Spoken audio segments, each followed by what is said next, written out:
जितने भी enumeration form receive हुए हैं उनका डिस्पोजल जो है EROs के द्वारा कर दिया जाएगा।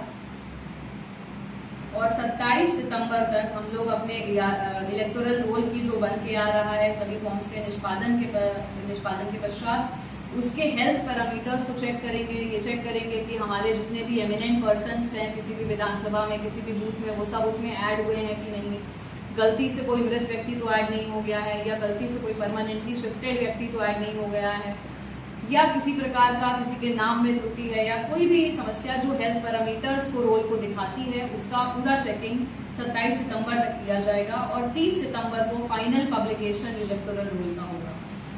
तो ये हमारा पूरा शेड्यूल रहेगा और पूरी प्रोसेस भी मैंने आपको डिटेल में बता दी है। ये इलेक्शन कमीशन का 23/2025 ERS वॉल्यूम 2 ऑर्डर है जिसके अकॉर्डिंग ये पूरा प्रोसेस हो रहा है। इसको आप लोगों के साथ में शेयर कर दिया जाएगा। 24 जून 2025 का ये ऑर्डर है। मेरी तरफ से इतना ही। हम लोगों ने ऑलरेडी ये प्रक्रिया जो है जहानाबाद में शुरू कर दी है। जहानाबाद में ऑलरेडी गणना प्रपत्रों की प्रिंटिंग लार्ज स्केल पे करवाई जा रही है क्योंकि printing is a huge task. हमको 8 लाख से ज़्यादा इलेक्टर्स के फॉर्म्स 2 कॉपी में प्रिंट करने हैं, मैंने 16 लाख से अधिक फॉर्म्स की प्रिंटिंग होनी है। उन प्रिंटेड फॉर्म्स को यथाशीघ्र BLOs को हस्तगत कराया जा रहा है और BLOs ने फील्ड में डिस्ट्रीब्यूशन भी शुरू कर दिया है।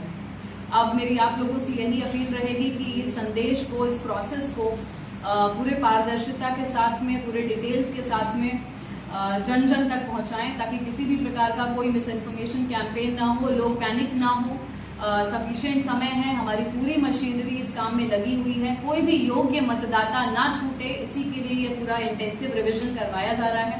तो किसी को भी पैनिक होने की आवश्यकता नहीं है कि हम सबका नाम हट जाएगा या कोई और समस्या हो जाएगी, ऐसा कुछ नहीं होगा। जो भी योग्य मतदाता है उस सबका नाम रिवीजन के बाद रोल में रहेगा। इस तरह से 25 दिनों में BLO सभी मतदाता के पास पहुंच जाएगा, संभव है मैडम? संभव किया जा रहा है। एक BLO आप देखेंगे एक BLO के पास कम से कम 1500 से 1600 मतदाता है।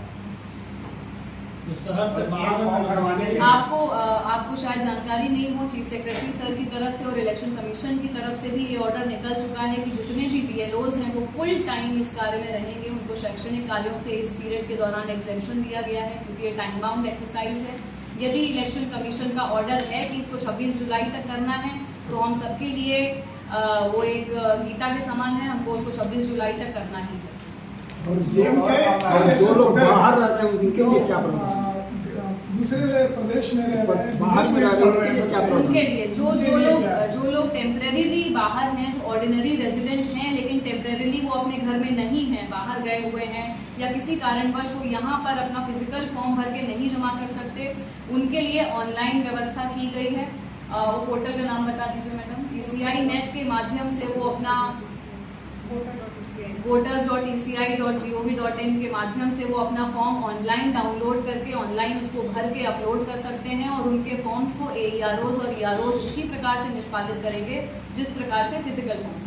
बहुत से मजदूर ऐसे भी हैं जो अशिक्षित हैं और बाहर में मजदूरी करके कमा खा रहे हैं, उनके लिए क्या पर उनको तो आजकल देखिए अशिक्षित की बात नहीं है। आजकल जितने भी हम लोगों के गवर्नमेंट बेनिफिट प्रोग्राम्स चल रहे हैं सभी का आवेदन ऑनलाइन होता है। चाहे आप RTPS पे देख लीजिए, आवासीय देख लीजिए, रिकॉर्ड रूम में हम लोगों का ऑनलाइन आवेदन होता है, राशन कार्ड में ऑनलाइन आवेदन होता है, सभी चीज़ों के लिए ऑनलाइन आवेदन है। उसी प्रकार से ये प्रक्रिया भी है।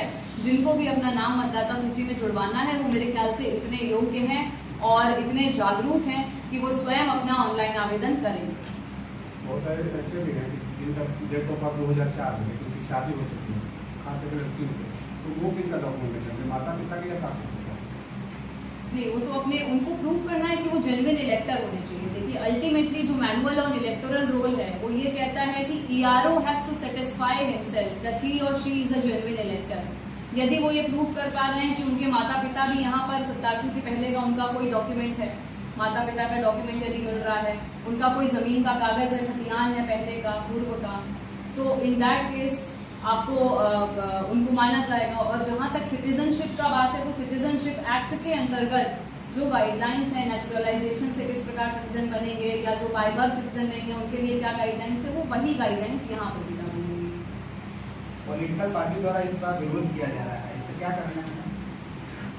इसमें विरोध का कोई कारण नहीं है। मुझे लगता है कि कुछ कंफ्यूजन हो सकता है किसी को, कोई पूरी जानकारी ना ली हो लोगों ने, या कोई और संशय हो उनके दिमाग में। इसी बात को लेकर के ये प्रेस कॉन्फ्रेंस की जा रही है ताकि लोगों को सही जानकारी मिले, क्योंकि कई बार सही जानकारी के अभाव में भी लोग विरोध करते हैं।